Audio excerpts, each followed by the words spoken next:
صلی اللہ تعالی علیہ وسلم. تو حضرات کرام آپ اپنے ماتھے کی نگاہ سے دیکھ رہے ہیں صابر حسین مجاہدی صاحب قبلہ اور شمیم افسر مجاہدی صاحب دونوں اس اسٹیج پر تشریف لا چکے ہیں. میرے بعد آپ لوگوں کو ان کو سماعت کرنی ہے. بس میں اپنی تقریر کو یہیں پر ختم کرنے سے پہلے جو باتیں میں بول رہا تھا اس کو مکمل کر دے رہا ہوں. آپ سماعت فرما لیں. تو وہ ضعیفہ کہتی ہے کہ میں تو مکہ چھوڑ کر جانا چاہتی ہوں. لوگوں نے پوچھا مکہ چھوڑ کر کیوں جانا چاہتی ہو؟ تو وہ ضعیفہ کہتی ہے میں نے سنا ہے جو کوئی محمد نام کا کوئی شخص آیا ہوا ہے جو ہمارے 360 خداؤں کو کہتا ہے جھوٹا اور کہتا ہے خدا ایک ہے، اسی ایک خدا کی عبادت کرنی چاہیے اور اپنے آپ کو نبی ہونے کا دعویٰ کرتا ہے، اس لیے میں مکہ چھوڑ کر جانا چاہتی ہوں. لوگوں نے کہا اس میں مکہ چھوڑنے کی کیا بات ہے؟ وہ عورت کہتی ہے میں نے سنا ہے جو اس کی باتوں کو سنتا ہے وہ اسی کا ہو جاتا ہے، جو اس کا چہرہ دیکھ لیتا ہے وہ اسی کا ہو جاتا ہے، جو اس کے دروازے کے آگے سے گزر جاتا ہے وہ اسی کا ہو جاتا ہے. اس لیے میں مکہ چھوڑ کر جانا چاہتی ہوں. نہ مکہ میں رہوں گی اور نہ ہی میں اس کا چہرہ دیکھوں گے. تو لوگ آئے سبوں نے اس کی باتوں کو سنا مگر کسی نے اس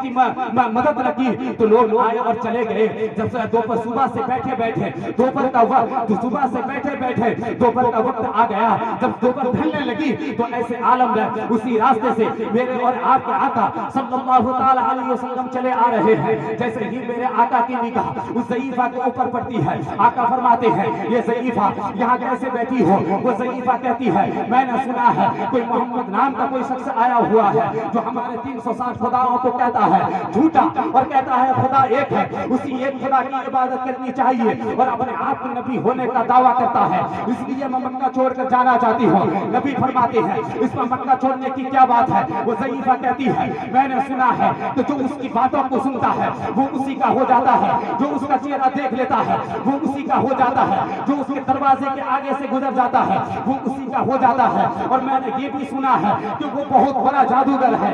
لیکن میرے ملت کے نوجوانوں آپ اپنے دل پر ذرا ہاتھ رکھ کر سوچیں اگر آپ اس جگہ پر ہوتے تو پیچھے سے لات مار دیتے. لیکن میرے آقا ہے اس سے اور اس ضعیفہ کی زبان سے اپنے شان میں تمام برائیاں سن رہے ہیں، اس کے باوجود آقا مسکرا رہے ہیں. آقا فرماتے ہیں ضعیفہ اگر تم جانا ہی چاہتی ہو مکہ چھوڑ کر تو پھر چلی کیوں نہیں جاتے؟ کس کا انتظار کر رہی ہو؟ ضعیفہ کہتی ہے دیکھتے نہیں ہو ساتھ مسافر موجود ہے میں لے کر چلوں تو کیسے چلوں؟ کسی مزدور کا انتظار کر رہی ہو، اگر کوئی مزدور مل جائے تو میں اس کا سہارا لے کر جہاں جانا چاہتی ہوں وہاں میں چلی جاؤں گی. اللہ کے نبی صلی اللہ تعالی علیہ وسلم سننے کے بعد ارشاد فرماتے ہیں یہ ضعیفہ میں مزدور تو نہیں ہوں مگر تم جہاں جانا چاہتی ہو میں تمہارے سامان کو اٹھا کر میں وہاں ضرور پہنچا دوں گا. میرے ملت کے نوجوانوں اب اس کے بعد سرکار دو عالم صلی اللہ تعالی علیہ وسلم نے اس ضعیفہ کی گٹھلی کو اپنے سر اقدس پر رکھنے کے بعد آقا آگے جا رہے ہیں، ضعیفہ ان کے پیچھے جا رہی ہے. جب منزل آ گئی آقا نے اپنے سر اقدس سے اس ضعیفہ کی گٹھلی کو اٹھا کر رکھنے کے بعد اجازت چاہیے اے خاتون اجازت دے دو تو میں چلا جاؤں.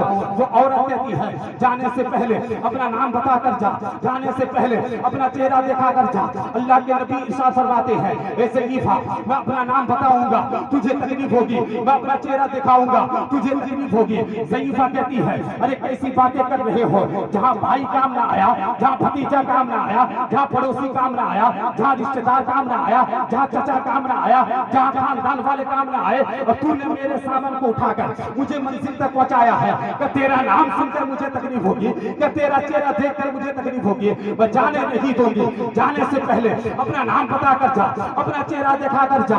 اللہ کے نبی صلی اللہ تعالی علیہ وسلم نے جب سننے کے بعد آقا ارشاد فرماتے ہیں یہ ضعیفہ اگر نام جاننا چاہتی ہو، چہرہ دیکھنا چاہتی ہو تو سن جس کی وجہ سے تو مکہ چھوڑ کر آئی تھی میں وہی عبد المطلب کا پوتا، میں وہی عبداللہ کا بیٹا. اور میرا یہ چہرہ دیکھ لے، میرا یہ نام محمد ہے. جس کی وجہ سے تم مکہ چھوڑ کر آئی تھی میں ہی محمد ہوں. پھر کیا تھا؟ وہ ضعیفہ آقا کے قدموں میں گر جاتی ہے، گر کر کہتی ہے اے اللہ کے نبی کلمہ پڑھا کر مجھے مسلمان بنا لے. اس لیے کہ جب تیرا اخلاق اتنا اچھا ہے تو پھر تیرا اسلام کتنا اچھا ہے. سبحان اللہ سبحان مشرق اعلیٰ حضرت زندہ باد حضور حبیب ملت زندہ باد. تو میرے ملت کے نوجوانوں تو اللہ کے نبی نے بغیر دیر کیے اس خاتون کو کلمہ پڑھا کر اسلام بنا دیا. آج وہ چیز ہمارے دامن میں رہی ہے.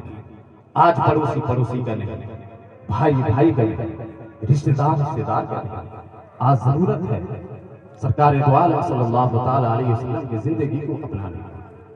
آپ اپنے آپ میں سدھار لائیے, اپنے کیریکٹر کو اچھا کیجیے, اپنی سیرت کو اچھا کیجیے, اپنے زندگی میں حضور کی اپنی زندگی کو اچھا کیجیے. میرے بھائی, جب آپ کا کیریکٹر, آپ کی زندگی اچھی ہو جائے گی, آپ کی سیرت اچھی ہوگی, تو یقیناً یہی دنیا دیکھتی رہ جائے گی اور اسلام کو فائدہ ہوتا ہوا نظر آئے گا. اللہ تبارک و تعالیٰ قرآن مجید میں ارشاد فرماتا ہے, لَقَدْ كَانَ لَكُمْ فِي رَسُولِ اللَّهِ أُسْوَةٌ حَسَنَةٌ, تمہارے لیے سرکار دو عالم صلی اللہ تعالیٰ علیہ وسلم کی زندگی بہترین نمونہ عمل ہے. میں اپنی تقریر کو یہی پر ختم کرتا ہوں. اللہ تبارک و تعالیٰ کی بارگاہ میں دعا ہے, مولا تبارک و تعالیٰ ہمیں سننے سے زیادہ اس پر عمل کی توفیق بخشے.